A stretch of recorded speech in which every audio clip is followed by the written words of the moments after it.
Most books about the brain claim that they've got the answer to how it works. And as somebody who's a scientist working in this field and spends a lot of time talking to colleagues, I know that it's wrong. We don't know how the brain works. So I wanted to show two things. Firstly, the state of current research, but above all, to see how our ideas have developed over time and the way that they've developed by reference to technology. Well, it starts with the historical journey, which is what I love, because you pick up a book about the science of the brain and you don't necessarily you don't usually get to be plunged into the history.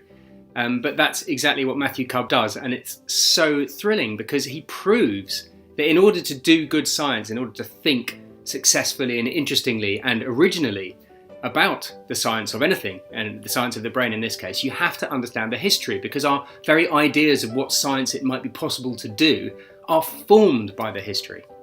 Rarely do I come upon a book that takes that huge body of knowledge and opinion and hype and distill it into a single volume that takes us back to zero and says, this is what we actually know.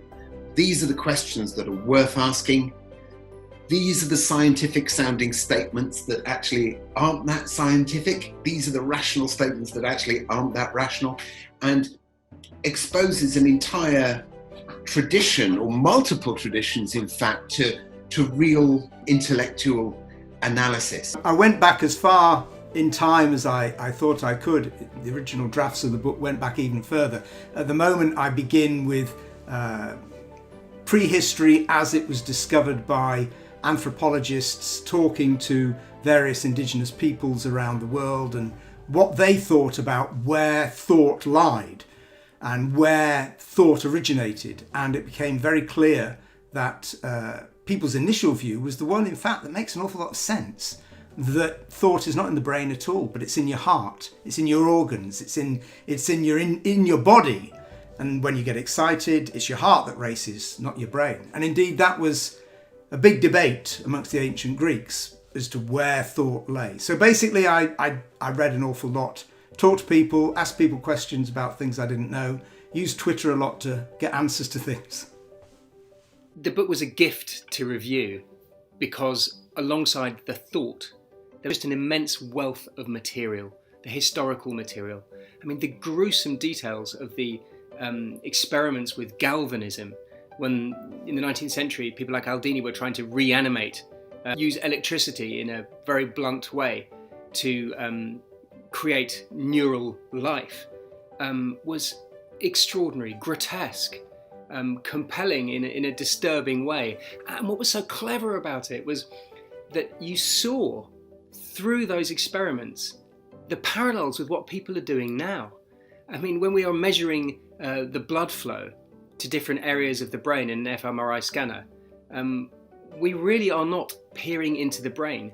We're the inheritors of Aldini and his experiments in kind of plugging in random bits of electricity and kind of prodding the brain and seeing what would happen.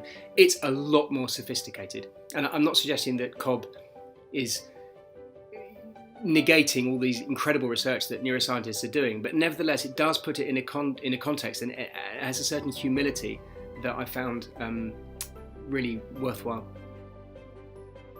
Judging a competition that is about books that can be about everything or anything, you're looking for works that not only do their job as biography, as science book, as memoir.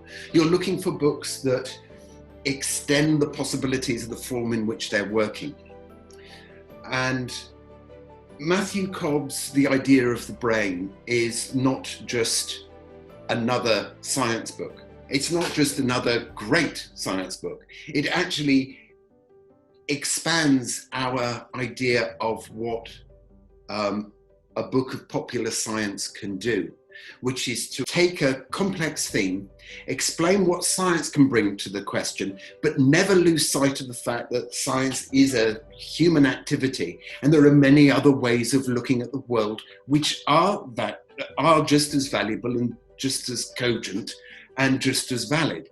So Matthew Cobb's managed to write a popular science book that speaks to the wider culture, not by sugarcoating anything, not by oversimplifying anything, but just by being the most humane account of its subject that it can be. A lot of books have been written about the brain, a tsunami of books. There was a time when every second review book I got sent was by a neuroscientist touting how their discoveries were going to change and radically transform the way we thought about thought, and all of them failed to deliver.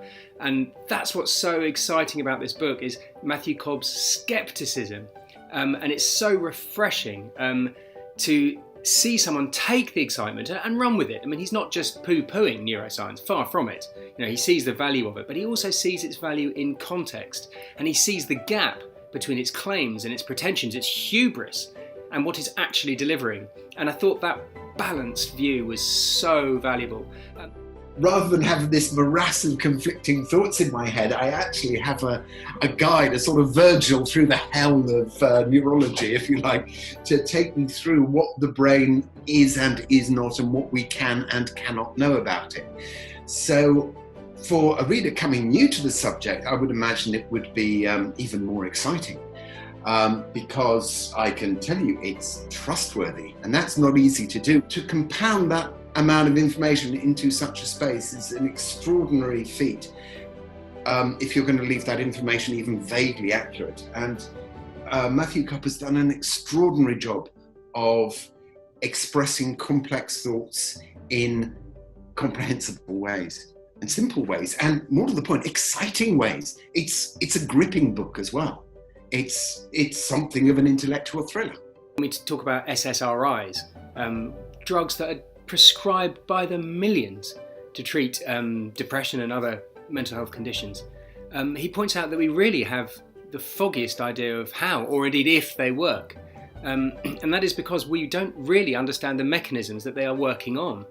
And it goes beyond that, really. I got the sense reading the book that he was sort of looking through all these veils of misunderstanding into something that was fundamentally dark, into this black box.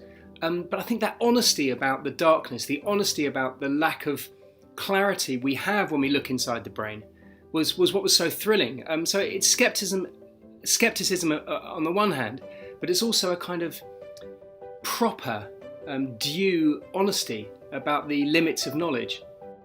The chemical route which we've been using for the last few decades is currently coming to an end, in that none of the major pharmaceutical companies are engaged in any research to deal with the major problems we have of anxiety, depression and so on. They've simply abandoned that area of research because they have no confidence that they can find a solution. Technology has been used as a way of understanding the brain, as a metaphor for how the brain works, and therefore that gives us some insight as to what may happen in the future. That is, when our technology changes, we'll be able to understand the brain in a new way. You get the most absorbing, rich and thrilling account of the history of how we understand the brain. An account of how we understand the brain, how we've attempted to understand the brain, how we've attempted to interact with the brain, how we've attempted to look into the brain. You couldn't get a better account of that process. And with it, you get a second thing, which is really serious thinking about how to think better about how to do it in the future. So many issues are going to come up that are relevant to this, and not least artificial intelligence and the understanding of consciousness. I think what I would say is that it's a thriller, that it is absolutely gripping, that it is funny and witty and opinionated and garrulous and never overbearing.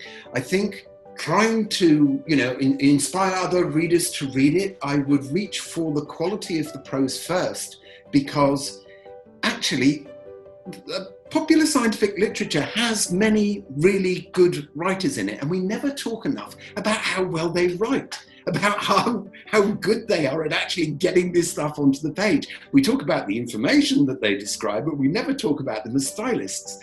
And Matthew Cobb is a tremendous companion on a difficult journey.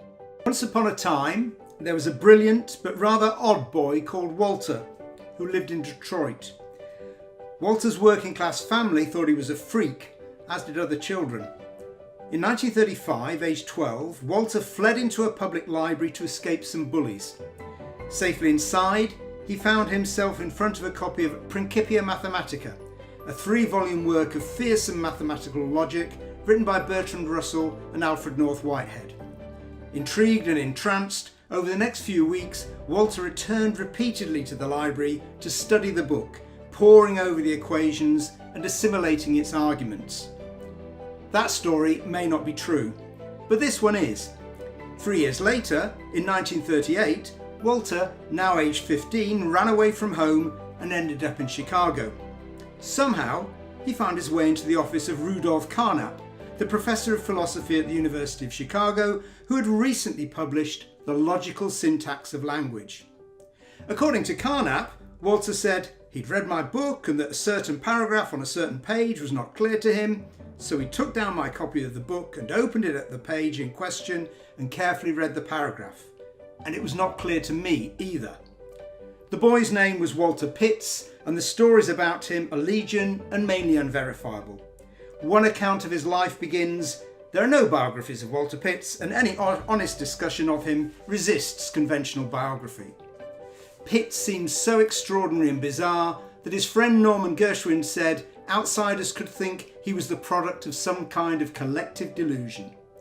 But Pitts was real enough, and his work with the neurologist Warren McCulloch on the logic of the nervous system changed how we think about the brain.